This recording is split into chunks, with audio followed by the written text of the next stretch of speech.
हर script का अपना एक सफ़र होता है। तो चलिए ऐसे ही एक सफ़र पे जिसका नाम है स्क्रिप्ट नामा।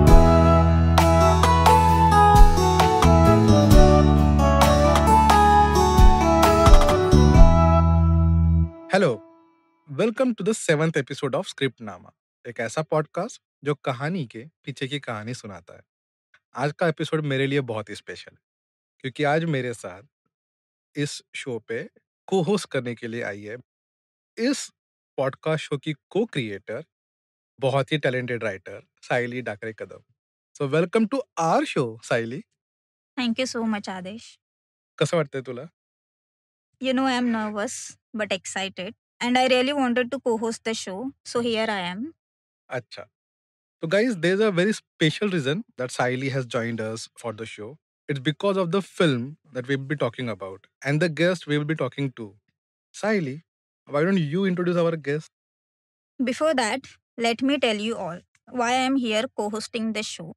Because today we are talking about one of my favorite Marathi films. आणि आज काही गप्पा मराठीत देखील होतील. पण आदेशचं मराठीवरचं प्रभुत्व इतकं सुंदर आहे की जर त्याने मराठीत होस्टिंग केलं असतं तर हा पॉडकास्ट स्क्रिप्टनामा नाही, कॉमेडीनामा झाला असता.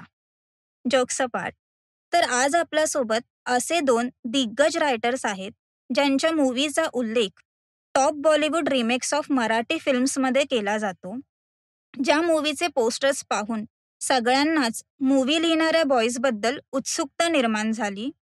आतापर्यंत तुम्ही ओळखलंच असेल आपण कोणत्या मूव्हीबद्दल बोलत आहोत. तर मग आदराने स्वागत करूयात पोस्टर बॉईजचे लेखक चारुदत्त भागवत आणि लेखक आणि दिग्दर्शक समीर पाटील यांचं. खूप खूप आभार आणि स्क्रिप्टनामा पॉडकास्टमध्ये आपल्या दोघांचे मनापासून स्वागत. थँक्यू. नमस्कार. थँक्यू. नमस्कार. नमस्कार. एवढ्या छान इंट्रोडक्शनची आम्हाला सवय नव्हती. त्याबद्दल thank you Sayali. Thank you sir. Disclaimer, मैं पहले ही बोल दूं हमारे ऑडियंस को कि ये शो मिक्स लैंग्वेज में होने वाला है। मैं हिंदी इंग्लिश में बात करूंगा, सायली मराठी में बात करेंगी और हमारे गेस्ट उनको जो लैंग्वेज कंफर्टेबल लगती है उस लैंग्वेज में हमें आंसर करेंगे। Okay. Charu sir, can I call you Charu sir? हां, हां. तो Charu sir, let's start with the beginning. Writer बनायचं आहे, हा स्वप्न, हा विचार कधी आला आणि काय कारण होते याच्या मागे? नाही, ॲक्चुअली रायटर बनायचं वगैरे असं काहीही कॉन्शियस डिसिजन नव्हतं. जे काय आधीचं माझं सगळं एक्सपोजर होतं. मग एकतर म्हणजे मुळात मी फिल्म बफ आहे. Okay. So that is my first love. Since I was a child I have been love with movies and the world of moving images. तो फिल्में बहुत देखता था और वही करता था. फिर धीरे-धीरे थिएटर की तरफ रुझान बढ़ा. एज़ एन एक्टर काम करना मैंने शुरू किया थिएटर में. तर मी आणि समीर पहिल्यांदा भेटलो ते चार चौघी नावाच्या नाटकामध्ये, जिथे आम्ही दोघं सहकलाकार म्हणून काम करायचो. चंद्रकांत कुलकर्णी फार प्रथितयश दिग्दर्शक आहेत मराठीतले. त्यांनी दिग्दर्शित केलेलं नाटक. तिथे आम्ही पहिल्यांदा खरं दोघं भेटलो आणि त्या काळात आम्ही दोघंही अभिनेता म्हणून काम करत होतो. फक्त इन द मीनवाईल मी पॅरलली बरेचदा लिखाण करत असे. But it was not a very conscious decision. Unknowingly I was writing things. मी डॉक्युमेंटरीज लिहित असे, मी अडॅप्टेशन्स करत असे आणि I had a flair for languages. Hindi, Marathi, इंग्रजी, उर्दू, गुजराती या भाषांवर मला साधारण चांगली कमांड आहे. वा. तर त्याच्यामुळे कोणालाही ट्रान्सलेशन्स करायची असतील किंवा काहीतरी वेगळं करायचं असेल तर people usually use to get in touch and I use to do it for them. And eventually I realise that जब मैं लिखता हूँ तो पूरी दुनिया सुनती है. राइट. और फिर वहाँ से मेरे मन में हुआ कि नहीं, मुझे अब राइटिंग को भी थोड़ा सीरियसली लेना चाहिए. और वो मैं करता रहा. नॉन फिक्शन काफ़ी लिखा मैंने. दूरदर्शन के लिए मैं तकरीबन 5-6 साल एक नॉन फिक्शन स्लॉट चलाता था, विविधा नाम का, जिसमें तरह-तरह की डॉक्यूमेंट्रीज़ होती थीं, अलग-अलग सब्जेक्ट्स पर. मतलब स्ट्रे एनिमल्स से लेके हाइजीनिक इम्पोर्टेंस ऑफ मिल्क और ये सब तरह-तरह की चीज़ें मैं लिखता था. So that was the beginning of my journey as a writer. Right. आणि समीर सर, तुम्हाला रायटिंग करायचं आहे की डिरेक्शन करायचं आहे, हे कधी क्लिक झालं? क्लिक झालं असं म्हणत असताना आता जसं चारूने सांगितलं, की आम्ही एकमेकाला भेटलो. ते हम्म. साल होतं मला वाटतं 2001, 2 चार चौघीच्या वेळेस. हां. आता परत एकदा चार चौघी आलंय हां, हां, नाटक. हां. हो, हो. 30 वर्षांनी, हाँ, बरोबर ना? 20 हाँ, वर्षांनी, 20-30 वर्षांनी. हाँ. कहने की बात ये है कि जब चारू और मैं एक दूसरे के साथ काम करते थे, तो उस वक्त चारू लिखने का कुछ कोशिश करता था और मैं I was working as a assistant director to Chandrakant Kulkarni अच्छा, for his television shows, for अच्छा, films. Right, Because my first experience of film assisting a film was Bindast, हाँ, which hmm, was hmm, in hmm. 1998. Which was again a blockbuster of that time. Which right, was Yes, of again a course. blockbuster of that time, and that time only I quit my job of engineering. So me engineer होतो आणि ते सगळं सोडलं. घरी सांगितलेलं नव्हतं आणि मी इकडे या धंद्याला म्हणजे सॉरी या उद्योगाला लागलो होतो. अजूनही लोक याच्याकडे काय धंदे तुझे असंच बघतात. बिल्कुल, पण हो. ठीक आहे, अजून काही वर्षांनी त्याला चांगलं एक हे मिळेल, दर्जा मिळेल असं मला व्हॅलिडेशन वाटतं. पण मिळेल त्याला. व्हॅलिडेशन मिळेल असं राइट, वाटतं. राइट. पण तेव्हा ते करत असताना मग मी कुठेतरी डिरेक्शन आणि त्यात सुद्धा मला आवडायचं काय, तर फार टेक्निकल कॅमेरा, अँगल, एडिटिंग अशापेक्षाही I used to observe actors हं, हं, हं. जे तिथे काम करायचे. म्हणजे मला असं आठवतं, की मी भक्ती बर्वे इनामदारांबरोबर ॲज अ असिस्टंट काम केलंय, सरांचा असिस्टंट. विक्रम गोखलेंना मी जवळून बघितलं. मग दिलीप प्रभावळकरांना, अमोल पालेकरांना, त्यानंतर अतुल कुलकर्णीला मी खूप जवळून बघितलं. आणि हे सगळं बघत असताना मला तिथे काय करायला आवडायचं, तर मला ते स्क्रिप्ट ते बरोबर बोलतायत ना आणि त्यांना मी क्यू द्यायचा प्रयत्न करायचो. हां, हां, हां. आणि त्यातनं मी समजून घ्यायचो, की हे काय पद्धतीनं डिलिव्हर करतात गोष्टी.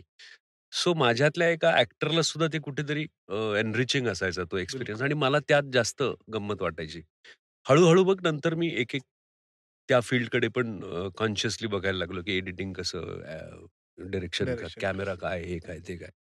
सो ह्या गोष्टी सबकॉन्शियसली चालू होत्या असं आपण बिल्कुल. म्हणूया.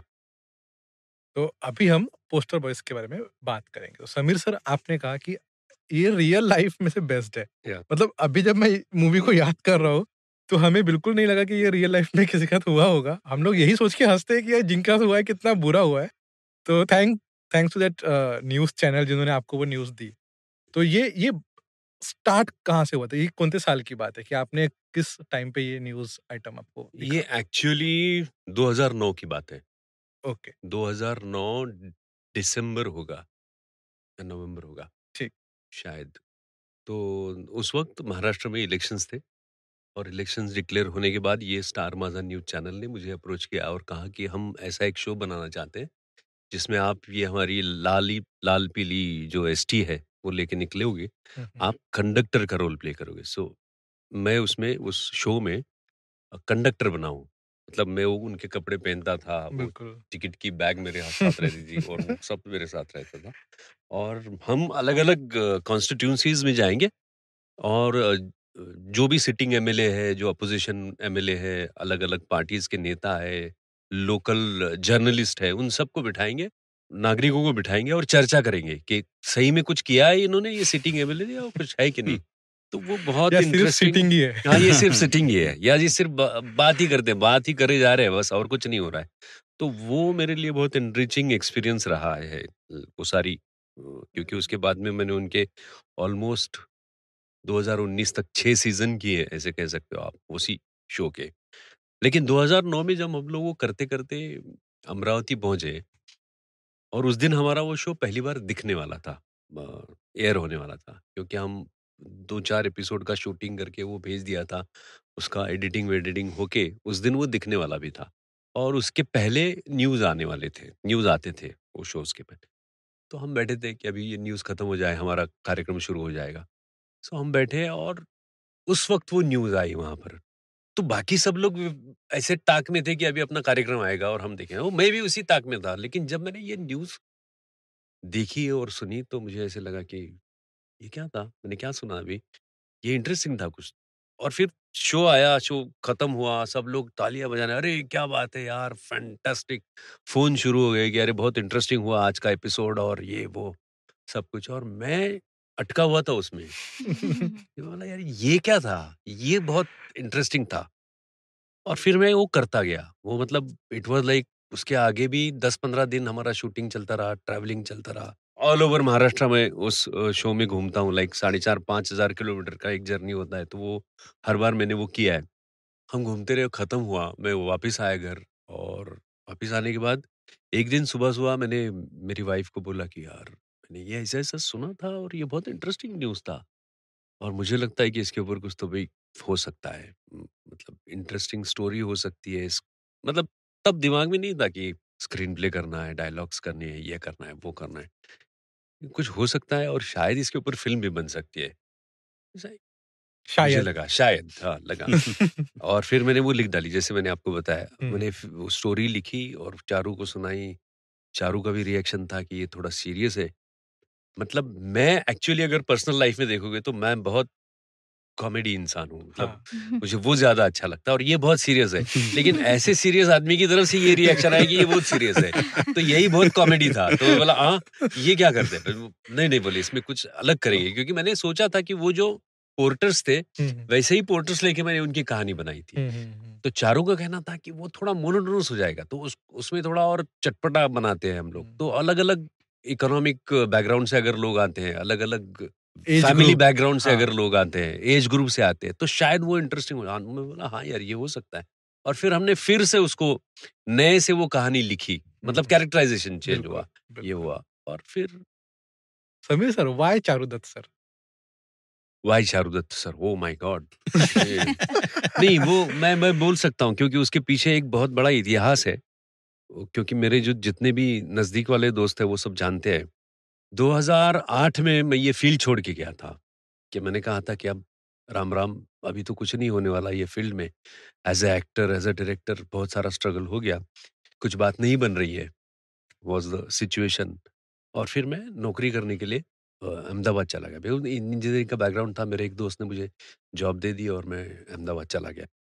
मुझे आज ये कहने में बहुत अच्छा लगता है, गर्व तो है ही, लेकिन ये कहने में बहुत अच्छा लगता है और मैं बहुत इमोशनल भी होता हूँ कई बार, कि ये एक बंदा है जिसने मुझे सिर्फ़ उस वक़्त फ़ोन करके पूछा था कि भाई तू कैसा है और तेरा क्या चल रहा है? He is the only person from the industry who had talked through all those 2 years with me, and he used to say कि कैसा हो रहा है तेरा? सब ठीक है ना? चल रहा है? बाकी और कुछ नहीं। Yeah.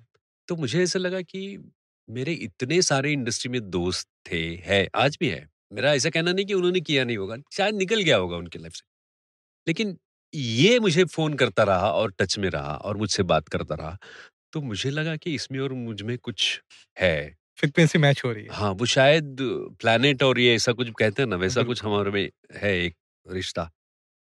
तो जब आप साथ में लिखते हो, हुँ। तो आपका राइटिंग प्रोसेस और समीर सर आपका राइटिंग प्रोसेस कितना अलग-अलग है, साथ में लिखने के लिए? एक हिसाब से काफ़ी अलग है, मतलब ह क्योंकि हम दोनों सोचते ही अलग तरह से हैं, पर मज़े की बात ये है कि हमारा जो फाइनल निचोड़ होता है, वो दोनों को पता होता है कि हाँ, इसी में हमारा बिलीफ है। Exactly. So we are fighting for the same cause right. कि कहानी अच्छी बननी चाहिए, मज़ेदार बननी चाहिए। उनके कुछ आइडियाज़ होंगे, मेरे कुछ आइडियाज़ होंगे। वो सुनाएँगे, मैं बोलूँगा नहीं यार इसमें मज़ा नहीं आ रहा। मैं सुनाऊँगा, वो बोलेंगे नहीं यार इसमें ये प्रॉब्लम है। हुँ। तो ये करते-करते, फ़िल्टर करते-करते हम फिर उस जगह पे पहुँचते हैं जहाँ वो भी खुश है और मैं भी खुश हूँ। Right. So right. That is how we generally work मेरे तो हिसाब से। एब्सोल्यूट। समीर सर आपने एक सीन लिखा है, सेम सीन चारू सर आपने लिखा है। तो कौन-सा सीन स्क्रीन प्ले में जाएगा? इसका ऑब्जेक्टिविटी कहाँ कहाँ से आता है? नहीं, एक्चुअली मुझे नहीं लगता कि ऐसा एक्सरसाइज़ हमने कभी किया किया है। है। नॉर्मली होता ऐसा है हाँ। कि हम जो सीन है, हुँ, हुँ। उस पे बात करते हैं। ओके। और उनका एक, उनके दिमाग में एक वर्जन है मान लीजिए, तो वो सुनाते हैं, मेरे दिमाग में एक वर्जन है कि ऐसा हो सकता है, वो सुनाते हैं। फिर उन दोनों की मिली भगत से कुछ एक तीसरा सीन उभर के आता है, जो हम दोनों को अगर सैटिस्फाई करता है तो वही फाइनल होता है। तो ओके। ऐसा नहीं होता कि वो एक अलग सीन लिखते हैं, मैं एक अलग सीन लिखता हूँ। जो भी हमको लिखना होता है, हुँ, उसके पे मतलब जैसे मैंने कहा कि हमको एक तो गप लड़ाने में बड़ा मज़ा आता है दोनों को, तो हम ऐसे ही बोलते रहते हैं। और कई बार उसका कुछ भी नहीं निकलता रिजल्ट, लेकिन हमारी आदत यह है कि पहले हम बात करते हैं कि अच्छा अब ऐसा कुछ होगा कहानी के इस हुँ, मोड़ पे, तो वो बोलते हैं कि भैया ऐसा हो सकता है, मैं बोलता हूँ कि भैया ऐसा हो सकता है। हुँ, हुँ। Ultimately we get to a common ground, right. जहाँ उनको भी ठीक लगता है, मुझे भी ठीक लगता है, और वो फाइनल होता है सीन। तो आपकी इस जर्नी में कितना टाइम लग गया? पोस्टर बॉयज़ का एक हाँ, फर्स्ट हाँ, ड्राफ्ट फर्स्ट ड्राफ्ट के लिए हम्म, कितना टाइम लगा? मुझे ऐसे लगता है कि 3 साल लगे। हाँ, तकरीबन 3 साल लगे। 2012 में हमारा कुछ तैयार हुआ, फर्स्ट ड्राफ्ट। फर्स्ट ड्राफ्ट जिसको तो हाँ, और वो लिखा हुआ था। हुँ, हाँ, हाँ। आज भी है, वो लिखा हुँ, हुआ है। बाद में वो टाइप वाइप हुआ, ये हुआ, हुँ। सब अच्छा, हुआ। मतलब हाथ से लिखा हुआ है? हाँ, हाँ, हाथ हाँ, से लिखा क्योंकि हुआ है। तब उस ज़माने में ये स्क्रीन राइटिंग सॉफ्टवेयर्स और ये सब मतलब इतना ये था ही नहीं, बिल्कुल। पॉपुलर भी नहीं था हुँ। और हमारे लिए बहुत आसान था कि हाथ से लिख के उसके बाद फिर जब वो पहला ड्राफ्ट बना तो मुझे याद है कि उस ज़माने में एक स्क्रिप्ट लैब जैसा कुछ होने वाला था।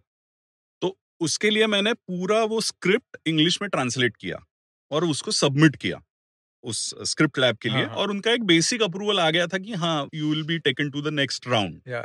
और फिर लेकिन तब तक यहाँ दुनिया बदल चुकी थी, तो फिर हम कभी उस स्क्रिप्ट लैब में पहुँचे ही नहीं। हाँ। फर्स्ट ड्राफ्ट के बाद आपका नरेशन चालू हो गया था, या नहीं, आपने सोचा कि नहीं, इसको और रिफाइन किया नहीं, जाए? नहीं। नहीं, एक्चुअली 2012 में ये वो तैयार हुआ और फिर 2000 एक्चुअली 11 में ही मैंने फिर से मेरी नौकरी छोड़ दी थी, है ना?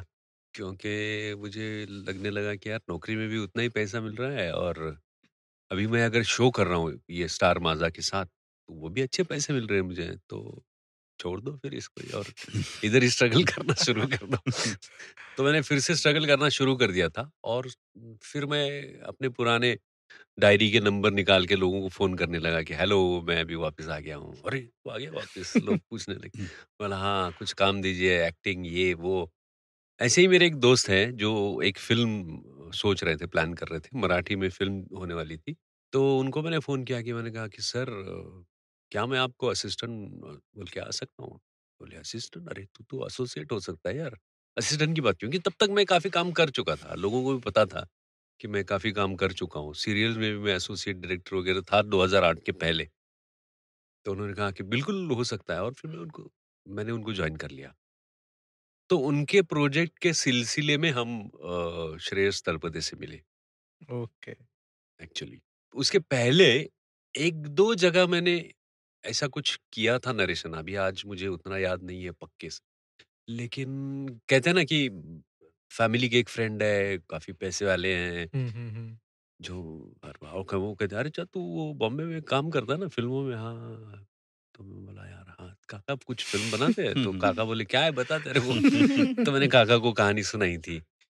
तो नसबंदी वाली कहानी सुन के काका बोले, "क्या यार तू ऐसे सुना रहा है?" चले गए थे। तो वो एक था और एक मेरे कॉलेज के ट्रस्टीज़ थे, जिनको मैंने कभी सुनाई थी और उन्होंने कहा था कि नहीं, नहीं हम करेंगे, करेंगे पक्का, पक्का। उसके बाद मैंने 3-4 बार फ़ोन किया उनको, उन्होंने फ़ोन नहीं उठाया था मेरा, तो मैंने छोड़ दिया था। और फिर हम श्रेयस को मिले, श्रेयस को वो कहानी जिसके लिए हम गए थे, तो उसकी स्क्रिप्ट हमने रखी। श्रेयस मेरा बहुत पुराना दोस्त है क्योंकि 2001-2 में हमने एक साथ काम किया था। एक पिंपळ पान बोल के सीरियल आया करती थी, अल्फा मराठी के ऊपर. हं. तर वावटळ नावाची एक हां. कादंबरी जी आम्ही केली होती व्यंकटेश माडगुळकरांची. त्याच्यात श्रेयस, मी, निखिल रत्नपारखी असे सगळे आणि मी ॲक्टर होतो आणि मी असिस्टंट पण होतो सरांचा. सो तेव्हा आमची एकदम छान मैत्री आणि नंतर ऑल द बेस्ट नावाच्या नाटकात श्रेयस सोडून गेला होता आणि मी तेव्हा त्या टीमला जॉइन केलं. असं एक ते पण आमचं वेगळं कनेक्शन होतं एकमेकाबरोबरचं. तो श्रेयस बोला कि अरे मैंने सुना था तू तो छोड़ के गया, तू वापस आ गया? बोला हाँ मैं वापस आ गया अभी। तो वो कहने लगा अच्छा गुड गुड गुड। फिर बात जाते जाते बोला कि अच्छा सुन, मराठी में मैंने ऑलरेडी एक फिल्म की है, तेरे को तो पता है? बोला हाँ वो कांदे पोहे तूने की थी, हं. हाँ तो अभी मेरे को और एक फिल्म करनी है, किसी के पास अच्छी स्क्रिप्ट हो तो बोलना मेरे को मराठी में। बोला हाँ बोलूंगा, मैं जरूर बोलूंगा। मैं घर चला गया। वो हमारे जो सर थे उन्होंने बोला, "क्या यार ये करेगा क्या?" मैं बोला, "हाँ सर करेगा, वो अच्छा है।" तब तक वो हिंदी में एकदम एस्टेब्लिश्ड हं, और सब हं, कुछ हो हं. गया था ना। उसका ऑफ़िस, उसका बॉय, उसका ये सब देखिए आई वाज़ वेरी हैप्पी कि मैं बोला यार चलो, अपना भी किसी ज़माने में ऐसा कुछ हो सकता है। हम भी सोच रहे हैं लेकिन अभी भी क्या पता नहीं। होगा, होगा। Of course. तो फिर उस दिन शाम को मैं और बीवी इवनिंग वॉक ले रहे थे तो बात चली। मैंने कहा आज मैं श्रेयस से मिला, क्या ऑफिस है उसका और ये वो सब। बीवी बोली हाँ, वो कह रहा था कि उसको एक फ़िल्म करनी है मराठी में कोई, कोई स्क्रिप्ट हो तो बोलो, ऐसे बोल रहा था। मैं क्या, मैं पूछता हूँ किसी को। किसी राइटर को पूछता हूँ कि है क्या स्क्रिप्ट? तो बीवी बोले, अरे तेरे पास ही तो है ना स्क्रिप्ट। बोला, अरे हाँ यार, ये मैं भूल ही गया। तो फिर उसको फोन कर। बोला यार अब कैसे फोन करें, अब उसको बोलेंगे कि हाँ मेरे पास एक स्क्रिप्ट है, सर ये अच्छा नहीं लगता है ना। नहीं नहीं नहीं, ठीक है ना, क्या होगा, नहीं बोलेगा ना वो, क्या होगा, फाइनल क्या हो। बोला हाँ ये हो सकता है। तो एक दिन मतलब 2-3 दिन के बाद मुझे उसको फ़ोन करना ही था, क्योंकि उसने वो स्क्रिप्ट पढ़ी नहीं, क्या फॉलो उसका अप। क्या ओपिनियन है, ये सब जानने के लिए मैंने उसको फ़ोन किया। वो फ़ोन पे आया और बोला, हाँ यार वो मैंने पढ़ी, लेकिन मुझे ऐसा लगता है कि वो 2-3 लीड है ना उसमें, तो वैसा मुझे कुछ इंटरेस्ट नहीं है अभी। अगर सिंगल लीड वाला कुछ हो तो मैं सोच रहा हूँ मराठी में करूँगा वगैरह-वगैरह। बोला ठीक है फिर। अच्छा लेकिन वो मैंने बोला वो ध्यान में है ना तेरे? कि वो स्क्रिप्ट वाला, वो उसने फिर से वो बात दोहराई, तो मैं बोला अरे यही बात है, अभी बात कर सकते हैं। तो मैंने उसको बोला कि अरे सुन ना, मेरे पास एक स्क्रिप्ट है। तो बोले मेरे पास मतलब? बोला मैंने लिखी है। तो मेरा तो आज तक कोई बायोडाटा ही नहीं था ना कि राइटर है, ये है, वो है। तो तूने लिखी, तू कहाँ से लिखने लगा? मैं बोला हाँ, लिखी है यार। तो क्या है? बोला तू 2 घंटे दे मेरे को, मैं आके सुनाता हूँ, पूरी स्क्रिप्ट रेडी है मेरे पास, डायलॉग्स वायलॉग्स। अच्छा वो डायलॉग्स वाला भी इंटरेस्टिंग, हाँ, हमारा हाँ। एक बीच का ये जो है ना, वो थोड़ा-सा बोलता हूँ मैं आपको। बिल्कुल, बिल्कुल। क्योंकि हम लिखते थे, फिर बताते थे, फिर अब पूरी स्क्रिप्ट मतलब जिसको हम स्क्रीन प्ले कहते हैं, वो हमारे हिसाब से स्क्रीन प्ले रेडी हो गया सारा। अरे! ये इंटरेस्टिंग बना है, लेकिन इसके डायलॉग्स कौन लिखेगा? हम एक-दूसरे से बात करते थे। बोला यार वो पवार साहब को पूछें? नहीं, नहीं यार वो बहुत पैसे माँगेंगे। पापा हमारे पास कहाँ पैसे हैं? ना तेरे पास है ना मेरे पास है पैसे। हाँ यार ये भी बात है। ठीक है, ऐसा बोल के मैं घर गया और एक दिन मैंने एक सीन पूरा लिखा, डायलॉग्स।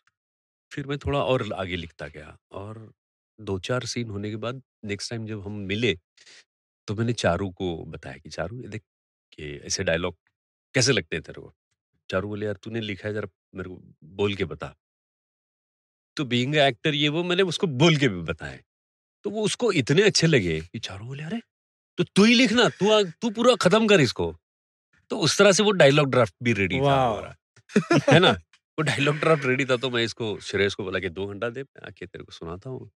तो उसको लगा 2 घंटा कहाँ वेस्ट करेंगे अभी। तू बोला, "तू मेरे को एक लाइन तो बता ना, इसका एक वन लाइन बता मेरे को, कॉन्सेप्ट हुँ, बता।" हुँ। कॉन्सेप्ट, वन लाइन, सिनॉप्सिस, ये कहाँ किसको पता है? कैसे बोलते हैं क्या मालूम, मेरे को मालूम नहीं था। बोला यार ठीक है मैं तेरे को बोलता हूँ, एक एक एक गाँव रहता है और उसमें ऐसे 3 लोग होते हैं और अचानक उनको ऐसा-ऐसा होने लगता है और उनको पता चलता है कि उनका फ़ोटो वो पुरुष नसबंदी शस्त्रक्रिया के पोस्टर के ऊपर लगा है। तो वो इतना फुट गया उधर। वो बोलने लगा, "क्या, क्या, क्या? फिर से बता, क्या?" अरे वो पुरुष नसबंदी शस्त्रक्रिया का पोस्टर होता है, उसके ऊपर उनके फ़ोटो छप जाते हैं और फिर उनकी लाइफ़ की बैंड बन क्या तू एक एक एक काम कर, ये सॉलिड है, सॉलिड है। कल मिलते हैं हम लोग वगैरह ऐसा, सब हुआ उसका। तो बोला ठीक है मिलते हैं, फिर मैंने उसी वहीं से चारू को फ़ोन किया, अरे चारू ऐसा-ऐसा हुआ, वो बोलता है अपने को मिलना है वगैरह-वगैरह। तो चारू बोले चल फिर जाते हैं। तो उस हिसाब से फिर मैं और चारू उसके ऑफ़िस में गए और हमने उसको वो पिच किया, नरेट पूरी किया। नरेट किया वो पूरा 2 घंटे का। He was very happy. लेकिन वो होता है ना, वो दिखाते नहीं है ना हुँ। प्रोड्यूसर्स उनको। तो तब तक तो वो बहुत एक्सपीरियंस हो गया था, उसने भी तो बिल्कुल। बहुत पापड़ बेले होंगे लाइफ में, तो वो सब उसके चेहरे पे उसने हुँ। हमको हाँ ये अच्छा अच्छा है, good good, very good very good. एक काम करते हैं, अगले वीक में मिलते हैं हम लोग कभी वगैरह, है ना, ऐसे ही कुछ हुआ था ना। हाँ, हुँ। तो जैसे समीर ने बताया कि वो मीटिंग फिक्स हुई कि भैया संडे को मिलते हैं और पहुँचेंगे वहाँ उनके घर पे, और भी लोग आने वाले थे जिनको वो सब्जेक्ट सुनाना था। हमने कहा ठीक है, और मैं पहुँच गया। सब राह देख रहे हैं कि समीर कब आएगा, क्या होगा, ये वो। नहीं, हम एक दूसरे के पीछे पीछे हम पीछे थे हमें क्या? हाँ, हाँ हाँ, हाँ हाँ। हाँ, तो मान लीजिए मैं सीन आगे सीन हूँ हाँ, और समीर मेरे पीछे है। हम लिफ्ट से गए हम और लिफ्ट फिर से गए और दरवाजे की बेल बजी। जैसे मैंने बेल बजाई और अंदर से एक आवाज़ आई।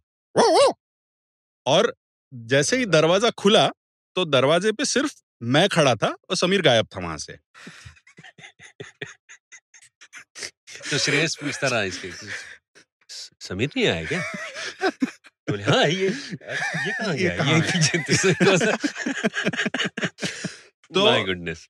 वो बस कुत्ते की भौंकने की आवाज सुनी और Sameer, I am not joking, ground floor पे पहुंच गया था। और श्रेयस ने फोन किया मुझे, अरे क्या क्या किधर है तू, क्या क्या हो रहा है? बोला यार मैं नीचे हूँ। तो नीचे क्या कर रहा है? बोल तेरे घर में कुत्ता है? तो बोले हाँ। नहीं नहीं हम ऑफिस में मिलते हैं, ऑफिस में तो ये करिए। इट वॉज हिलेरियस कि नरेशन करना है, कहानी सुनानी है, और डायरेक्टर साहब को कुत्ते से डर है, प्रोड्यूसर साहब के घर पे कुत्ता है, तो वो अंदर ही नहीं जा सका। और एक नहीं 2 कुत्ते थे। हाँ, producer 2 के साथ, कुत्ते थे, है बड़े ना? प्यारे कुत्ते थे। मतलब मुझे तो कुत्तों से डर नहीं लगता, तो I was very happy to see the dogs. पर समीर एकदम डर गए थे, वो गायब हो गए थे वहां से। बाद में श्रेयस ने मुझे बोला नहीं नहीं आजा आजा, कुछ नहीं करते हो कुछ। मैं बोला नहीं यार सब लोग यही बोलते कुछ नहीं है, वो मेरे को मालूम है। मुझे बहुत फोबिया है, मैं नहीं कर सकता हूँ, प्लीज। तो बोले नहीं नहीं आजा आजा आजा ऊपर आजा। तो मैं उसके हामी पे ऊपर चला गया। फिर वो दोनों कुत्ते पे लेटा हुआ था श्रेयस, आजा आजा तू कुछ नहीं, कुछ तू उनकी तरफ देख भी मत, चल चल चल अंदर जा अंदर जा। तो मैं जैसे जैसे भाग गया अंदर, और फिर उन्होंने क्या किया पता नहीं। लेकिन जब भी उसके बाद हम उनके घर पे जाते थे तो यही होता था कि कुछ नहीं जा जा जा, कुछ नहीं होने वाला। मुझे बहुत फोबिया है। सो उस वक्त हमने उनको सुनाई वो सारी स्टोरी। सो म्हणजे जसं प्रत्येक कॅरेक्टर्सचे जे बारकावे तुम्ही दाखवलेत, जसं तुम्ही म्हटलात, की अर्जुन आहे आणि मास्टरजी होते आणि आप्पा होते.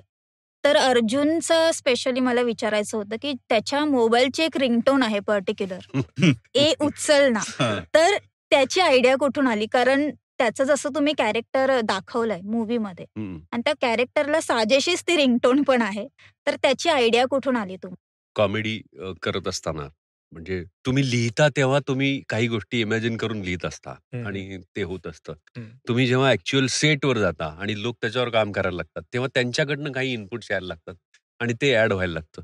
पण हे बऱ्याच स्टेजेस मधून होत असतं ना. म्हणजे आम्ही काम करत असताना आज वाचलं, आज लिहिलं, डायलॉग झाले, पण आणखीन काहीतरी टाकता येईल असं विचार होत राहिला आणि मग ते बरेच सीन्स वेगवेगळ्या पद्धतीनं रिफाईंड होत असतात. तसं ह्याच्या बाबतीत मला असं वाटतं, की हे कुठेतरी, कारण हा इतका वेडा आणि कारण आमच्या डोक्यात ते कॅरेक्टर तसंच होतं, की जो सॅमसंगचा फोन घेतला म्हणून स्वतःचा पोस्टर लावतो गावात, आणि ती पद्धत जी आहे, म्हणजे ते पण आम्हाला कुठेतरी कमेंट करायचं होतं त्यावर, की आपण किती मूर्खासारखे वागत चाललेलो आणि काय होत चाललंय आपलं समाज म्हणून वगैरे वगैरे. तर ते ठीक आहे. पण हे पात्र सुद्धा, कारण मी अशी रिंगटोन बऱ्याचदा, इतक्या वियर्ड रिंगटोन आपण ऐकतो आणि ऐकलेलं असतं, की आपल्याला वाटतं की अरे हा काय करतोय? तर तसं आम्हाला ते पात्र म्हणून पण कुठेतरी वाटत राहिलं. मग आमच्या डोक्यात विचार आला, की ह्याची यार काहीतरी इंटरेस्टिंग रिंगटोन असली पाहिजे. आणि मग ते आणि ह्याच्यामध्ये आज मला सांगायला खूप आवडेल, की श्रेयसची पण बरीच इनपुट्स होती. कारण श्रेयस पण स्वतः स्वतः त्या अर्थाने खूप उत्तम नट आणि असं तसं असल्यामुळे, आणि त्यांनी त्याच्याही आधी फारा खान आणि ही आणि ती मला वाटतं यांच्यावर काम केलेलं असल्यामुळे त्याचा तो एक अँटेना सतत उघडा असतो. सो ते कुठेतरी त्याच्याकडनं पण ते सजेशन आलेलं आहे, की अशी आपण एक मस्त रिंगटोन आणि हे ते, आणि मग त्यातनं ते ए उचल ना, कारण तो मुलगाच तसा आहे. आणि ते the whole idea was making it fun. Right. आणि जसं तो म्हणाला, की श्रेयसचं स्वतःचं कॉमेडीचं अंडरस्टँडिंग आणि टायमिंग एवढं छान आहे, की अशा बऱ्याच गोष्टी त्या सगळ्या प्रोसेसमध्ये प्रत्येकाने, कारण एकदा तुमचा फोकस ठरला, की you have to make it interesting, तो हर कोई बंदा उसमें कंट्रीब्यूट करता रहता है, उसकी बिल्कुल। अपनी तरह से. बिल्कुल। बट एक बहुत ही अच्छी बात उसमें ये है हुँ। कि जो सटल थीम है हुँ, और जो मैसेजिंग है, हुँ, थ्रू आउट फिल्म जो मैसेजिंग है मुझे बहुत ज़्यादा अच्छी हुँ। लगी है।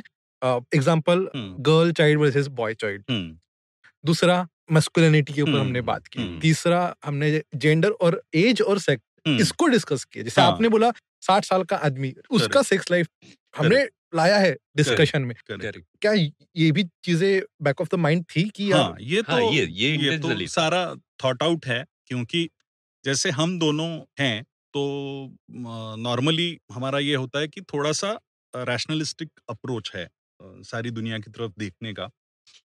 तो इसीलिए हम इस तरह की कहानियाँ बनाते हैं, उसमें मज़ा आता है हमको. तो ये पूरा थॉट आउट प्रोसेस था कि हमको इस चीज़ के बारे में अगर लगता है तो उसके बारे में बात करनी है, और ये कैरेक्टर है जिसके थ्रू ये कही जा सकती है बात. तो वो बाकायदा थॉट आउट प्रोसेस. कि किसी राइटर को किसी और के साथ काम करने के लिए क्या अप्रोच होना चाहिए? मुझे ऐसे लगता है कि विश्वास होना चाहिए दोनों में, कि ये जो भी कह रहा है, ये अपने प्रोडक्ट के लिए अच्छाई के लिए ही कह रहा है, ना कि ये इसकी खुद की चलाने के लिए कह रहा है। हाँ, ये शायद मुझे लगता है कि सबसे हाँ, बड़ी बात है कि हाँ, वो हाँ। होनी चाहिए और फ्रीडम होना चाहिए बात करने का कि हाँ, उसी बात को लेकर वो हुँ, क्या हुँ। कहता है, मैं क्या कहता हूँ, ये अगर हम एक-दूसरे के सामने अगर ठीक से रख पाएँ, ऐसा नहीं क्योंकि this is a creative process right? Right. मैं एक सोचता हूँ, ये अलग सोचता है, आप कुछ अलग सोचोगे, ये कुछ अलग सोचेंगी। अगर हम लोग साथ में एक साथ काम करने की सोच रहे हैं, तो वो फ्रीडम और वो स्पेस एक-दूसरे को देनी बहुत ज़रूरी है और रिस्पेक्ट भी होना चाहिए कि अरे हाँ, ये कहता है, ये सही है। अगर आप ये सोचते हो कि नहीं मैं तो तोप हूँ, तो फिर आप अकेले ही काम कीजिए, आप फिर किसी और के साथ मत मतलब कीजिए अभी काम। Coming back to poster boys, मुझे एक सेशन ऐसा भी याद है आज, आज भी मुझे याद है। मेरे घर पे हम बांद्रा में मिले थे और एक मतलब आखिरी का कहते हैं ना कि ड्राफ्ट तैयार हो रहा था और इन्होंने वो पूरी स्क्रिप्ट मुझे पढ़ के सुनाई। मैंने सुना वो और मैंने कहा कि यार बहुत लंबी हो गई है film, and he was very upset कि साथ में ही तो रोज़ काम कर रहे हैं और तुम अब कैसे बोल रहे हो कि ये लंबी हो गई है फ़िल्म? और वो घर चले गए। मैंने कहा कि नहीं, वो मज़ा है लेकिन बहुत लंबी हो रही है फ़िल्म। और फिर उसके भी शायद maybe there was a pause for a few days और उसके बाद हमने फिर से उसको सही तरीके से शायद एडिट किया या जो भी है। तो क्योंकि मुझे उन पे विश्वास था, उन्हें मुझ पे विश्वास था, इसलिए मैंने खुले मन से कहा कि भैया ये लंबी हो रही है फ़िल्म। मतलब वो जो हमारा बेसिक प्रीमाइस है कि वो इंटरेस्टिंग बननी चाहिए, बोरिंग नहीं होनी चाहिए। तो वहाँ से हम हट रहे हैं। और उनका भी वो बड़प्पन है, उन्होंने सुना, उस बात को रखा दिमाग में और उसके बाद उस पे ये किया। तो ये जो है कि mutual respect and mutual freedom वो बहुत ज़रूरी है। 2 राइटर्स को आपस में जुड़ना है, तो प्रोफ़ेशनली प्रोफ़ेशनली भी, तो या तो वो थॉट जो है, वो आपको बाइंड करे, कि नहीं यार I believe in this subject, I believe in this idea. तो शायद काम के लिए जुड़ना आसान है, फिर आप अपनी-अपनी स्ट्रेंथ्स लेके उसमें जॉइन होते हो और अगर सिंगल पॉइंट एजेंडा ये है कि ये आइडिया अच्छा बनना चाहिए, तो मेरा ख्याल बाकी चीज़ें फिर मायने नहीं रखती। राइट। आप दोनों ने साथ में काम किया, साथ में लिखा है। आप दोनों एक-मेक के क्रिटिक बन के भी सुनते थे। तो राइटर्स को सबसे ज़्यादा प्रॉब्लम इस चीज़ से होता है कि खुद की स्क्रिप्ट को ऑब्जेक्टिवली कैसे पढ़ें? तो आप क्या एडवाइस देंगे? एक तो मेरा ख्याल है कि आपने लिख लिया ना, हुँ, उसके बाद उसको भूल जाइए। हुँ, मतलब मेरे साथ अक्सर ऐसा होता है, कुछ भी हमने किया हो तो भूल जाते हैं थोड़ा समय के लिए, उसके बाद उसको रिविज़िट कीजिए, अगर आप अकेले कर रहे हैं तो। और फिर आपको अपने आप समझ में आएगा। अगर आप ईमानदार तरीके से अपने आप को इवैल्यूएट करते हैं, तो आपको अपने आप में समझ में आएगा कि ये थोड़ा वर्क हो रहा है या नहीं हो रहा है। लेकिन सबसे अच्छा तरीका ये है मेरे ख्याल से कि जिसके मोटिव्स के बारे में आपको शक ना हो, ऐसे किसी भी आदमी से वो आइडिया शेयर कीजिए और एक फ्रैंक फीडबैक लीजिए। तो वो ज़्यादा हेल्प करता है आप। एक्चुअली मतलब जिसको भी आप समझते हो कि यार इसको समझता है, इसको अच्छे से आता है, इसका एक एक्सपीरियंस है। और वो ज़रूरी नहीं कि राइटर ही हो, वो हाँ, आपके घर का सदस्य भी हो सकता है। बस हाँ, एक ऑब्जेक्टिविटी और एक रिएक्शन जेन्युइन मिले आपको, कि हाँ, ये तेरा ये तो ठीक है, लेकिन ये मेरी समझ में नहीं आया। बिल्कुल। ये ठीक है, ये नहीं लग रहा है। तो भी आप अपने आप को बेहतर कर सकते हैं। आई थिंक क्योंकि अल्टीमेटली हम लिखते क्यों हैं, कोई भी चीज़? वो किसी को सुनाई जाए, वो एग्ज़ीक्यूट हो और लोग देखें, तो जो देखने वाला है उसी को सुनाओ ना पहले। नाइस। तो वो बताएगा आपको कि नहीं यार, ये समझ में आया या नहीं आया, लेकिन हाँ, ये तो ठीक है, लेकिन ये मेरी समझ में नहीं आया। और बहुत बार ऐसा होता है कि हम किसी को स्क्रिप्ट पढ़ने दे देते हैं। उनका फीडबैक कुछ इस तरीके से आता है कि हमारा जो बचा-कुचा कॉन्फिडेंस और मोटिवेशन है, हुँ, वो भी गायब हो जाता है। तो हुँ। ऐसे टाइम पे आप क्या सजेस्ट करेंगे? हाँ, तो इसलिए मुझे याद है कि कभी हम एक राइटर्स ग्रुप में बैठते थे साथ में, तो एक्सरसाइज़ ये होता था कि जो सुना रहा है कुछ, वो सुनाता है और बाकी के जो सारे दोस्त सुनते हैं, वो फीडबैक देते हैं। लेकिन उस दिन, उस टाइम में जो राइटर सुन रहा है, उसको बोलने की इजाज़त नहीं है। He will not defend, he will not react, he will not do anything. Okay. वो अपने-अपने घर चला जाएगा बस। मतलब जो सारा फीडबैक है वो उसने सुन लिया और वो अपने घर चला जाए। You will not defend, you will not react, कुछ नहीं। कुछ नहीं। ओके, वेरी और टफ। सब अपने अपने घर चले गए और उसके बाद 10-15 दिन में शायद मिलें। तो उस पर बात नहीं होगी उस राइटर की तरफ से। लेकिन इसमें आप सुनिए कि 8-10 लोगों ने उसको एक फीडबैक दे दिया है, जो उसको अपने में जज़्ब करके रखना है अभी।